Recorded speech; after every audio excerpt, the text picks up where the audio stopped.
Hello, everyone. My presentation today is about a raisin in the sun. And let's get started. So, I want to go over background of Black families first. To situate my rating of A Raisin in the Sun, I want to begin with a brief historical and literal context of how African American writers have approached the idea of home. In this tradition, domestic space is never simply private or neutral. It often carries the weight of long histories. Forced labor, the legacy of caretaking roles, economic precarity, gender responsibilities, and the constant pressure of racial scrutiny. Because of this, the home becomes a charged environment rather than a passive backdrop. It holds both the daily labor required to sustain life and the emotional strain produced by limited opportunities. Many Black writers explore how the household becomes a site where these pressures are negotiated, managed, or sometimes resisted. This context helps illuminate what Hansberry is doing in A Raisin in the Sun. Writing in Chicago in 1959, she inherits this tradition but also reshapes it. Instead of presenting political resistance through public speech or dramatic confrontations, she locates it in every small, repeated actions that structures the younger family's days. The ordinary activities inside the apartment, cooking, tending a fragile plant, speaking dreams into the air, becomes crucial gestures through which they hold onto dignity and possibility. For my central argument is Hansberry embeds celebrations with mundane domestic rituals, and in doing so, she reveals how Black families transform ordinary life into a site of resistance or survival. These rituals do not erase the social and economic pressure surrounding the younger family. Instead, they crave out a space where dignity and hope can persist despite them. A lot of critics focus on the big dramatic moment, but I think Hansberry's most moving work happens in the quiet spaces, the kitchen, the living room, and the windowsill. These rituals hold the family together when the world outside wants to keep them in place. Moving on to the close reading of the Mama's Plant. Let me begin with the Mama's Plant, which appears in the first scene of Act 1 as the stage directions introduce the younger family's cramped, dimly lit apartment. Morning routines unfold, Travis dressing for school, Ruth cooking, Walter already restless. While the plant sits on the windowsill, Hansberry calls it feeble and notes that Mama keeps it alive, giving us our earliest sense of her character through a task she performed quietly and faithfully. The phrase keeps alive underscores the deliberate effort required to nurture anything in a space starved of sunlight, watering it, checking the soil. This is real caretaking, not the casual tending of decorative plants. Later, Mama said that the plant expressed me. On the surface, she is comparing herself to it, but the deeper meaning is that she identifies with its fragility and its stubborn persistence. Her morning care becomes a small ritual that gathers her hope into something tangible. Mama also knows the plant will never truly flourish here. The window faces the wrong way, the air is stale, and the apartment offers none of the sunlight she longed for in a future home. Yet she continues tending it as if rehearsing the life of envision for her family. This is what makes the plant defiant. Its survival contradicts the condition around us, conditions shaped by poverty and housing discrimination. The plant should not alive, but it does, and only because Mama refused to let it wither.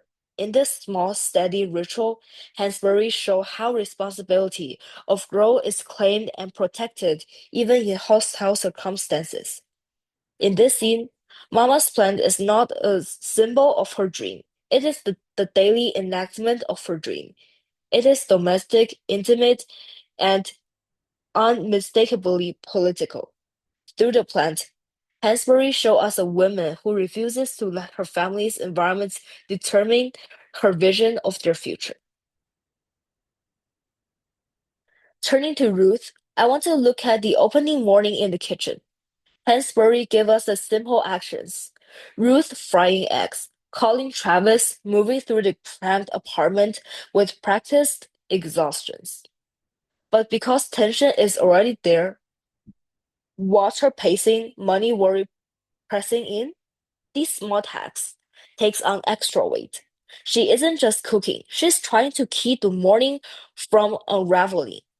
When Ruth tells Water, eat your eggs, the line can sound dismissive, but in the moment, it works more like a steadying gesture. The line nudges the household back into motion. If Water eats, if Travis gets out the door, they can at least make it through the start of the day. She's tired and worried, yet she still sets a plate in front of her husband. Hansberry shows survival through this repetition of necessary tasks, the kind of works that rarely draw attention, but keeps the family going. Nothing about this moment is idealized. The space is crowded, the work is unending, and Ruth barely sits. But because she keeps the routine intact, the family begins the day with food instead of hunger. The hope of the youngers cling to later, whether it's mama's plan or the new house. Depends on the morning like this one, where Ruth creates just enough order for everyone to move forward. So the last part, dreaming aloud, something all the younger family members engage in, function as another domestic ritual, though it may not look like one at first. The dream circulates through the apartment like shared breath. Water's line, I want so many things, carries a raw longing that is almost overwhelming.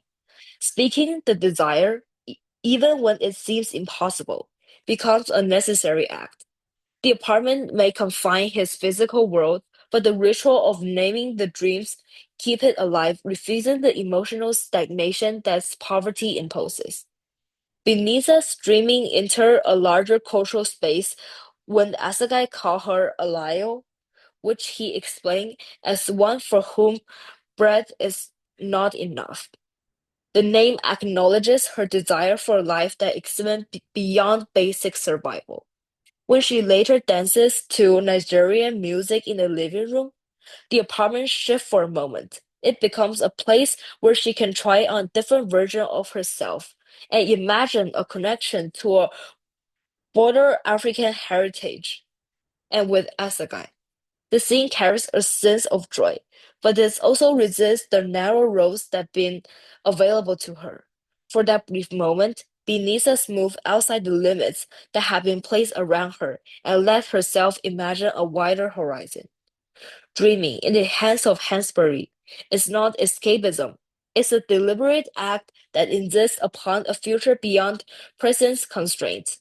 It's become a form of ritualized hope.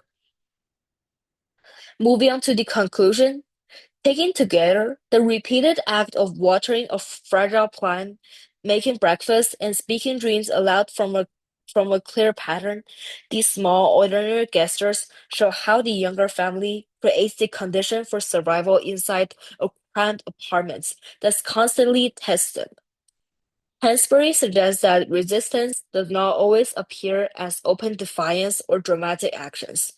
More often, it takes shape through quiet routines that preserve dignity and care when the outside world works to wear them down. The apartment becomes more than a place of limitation. It is where the families keep imagination, responsibility, and hope alive. These rituals do not solve the family's problem, nor they are meant to. Instead, they give the younger enough emotional grounding to endure pressure and to move forward together. They make the final decision to leave feel earned rather than sudden, a choice rooted in care, persistence, and belief in a future beyond the room we have been watching. I want to close with a few questions that comes directly from how Hansberry writes the stage these scenes. First, how do Hansberry's language change depending on which character is tied to domestic routines? Mama and Ruth often speaks in short, steady lines, closely tied to physical actions like cooking, cleaning, or tending the plant. Water's speech, by contrast, is longer, louder, and more restless. How do these differences in actions and sentence rhythm show who feels more grounded in the apartment and who feels trapped by it? Second, how do the stage directions and repeated images shape our sense of grief? Hansberry repeatedly points our attention to ordinary objects, the plants, the work furniture, and the morning routines. How does the constant return to this image keep lost presence even in moments of care or humor? Third, what does the physical layout of the apartment do the place meaning? Most scenes are crowded, with characters sharing tight space and overlapping dialogue. How does the visual closeness on stage, bodies, furniture, doorways affect the rhythm of conversation and emotional pressure of these scenes? Finally, how does Hansberry signal change through tone and pacing at the end of the play? As the family prepare to move, the language becomes sharper and more purposeful, but the setting remains enclosed. How do shift in pacing, pauses, and final images suggest both hope and risk, rather than clean resolution? And that's all for today. Thank you for watching.